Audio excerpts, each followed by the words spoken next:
pitch from Acevedo. A drive deep to right field. Down the line. The Mariners win this game 2-1. The dream lives. They're going to the playoffs. The drought is over. Cal One of the biggest stories in all of baseball last year, the Mariners finally ending their 21-year playoff drought last season. And just making the playoffs isn't going to be enough this year. The team actually focused on making a deep run this time around.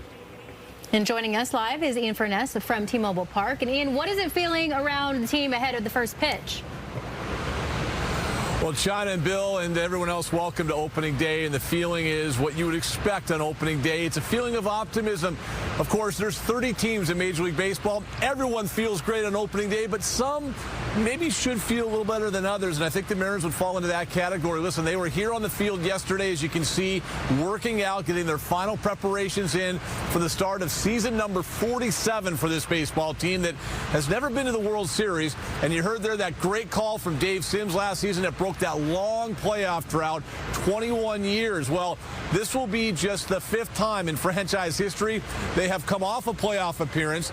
Sometimes the expectations maybe are a little tempered. Not this year. As Bill mentioned, this is a season that people have great hopes for this baseball team. And maybe, just maybe, this is a year they get to the World Series for the very first time. It's a 162-game schedule, a long time, but last year's experience should help looking ahead to this year.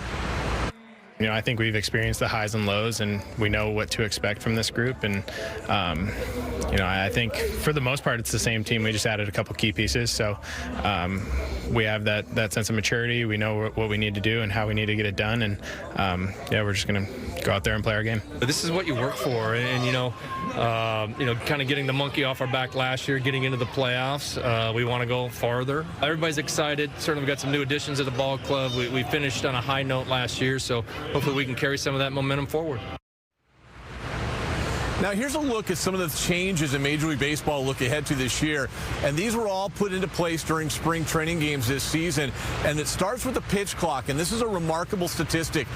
Spring training games were 26 minutes shorter this year than in the past. So expect games this year to last far shorter than they have in the past.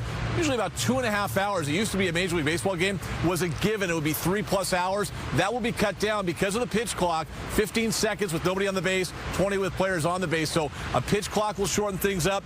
Bigger bases means more base running, more steal attempts. Julio Rodriguez, we're talking to you, looking for 40 stolen bags this season. And no shift. And what that basically means is you can't put a shortstop next to the second baseman on the other side of second base. It's going to have to be played straight up. That should lead to more offense, shorter games, more offense, guys, high expectations. What could be better opening day here at T-Mobile Park? And the high expectations obviously warranted after the playoff run last season, but the Mariners look good in spring training. Obviously, you know, spring training doesn't matter at all. It doesn't count, but at the same time, it's nice to see the team gelling already.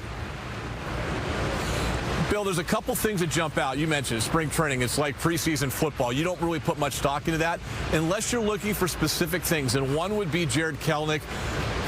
This is a guy that they have thought for a long time could be a superstar in Major League Baseball. It's never happened for him. He had a remarkable spring. Does it translate when he's playing left field starting tonight? We hope so. The other thing is looking at the pitchers. You want to see if they're ready to go, if they're hitting their velocity. Robbie Ray, for example, he'll get the start tomorrow. Luis Castillo tonight. Robbie Ray is your number 2 starter, Bill, and he was the best pitcher in spring training by a lot. His velocity was touching in the high 90s. Great starting rotation. Julio Rodriguez, this is going to be a year. Bill, you and I have been Mariner fans longer than probably anybody almost watching right now. Since 1977, we've never had the World Series here. And every year, right here on opening day, everyone feels excited. Sometimes that's false hope. That's not the case this year, my friend. No, I agree with you. There's a lot to be excited about with this Mariner squad. Ian Furness will check back with you. Meantime, let's check in with Abby and look at your opening day forecast. Yes.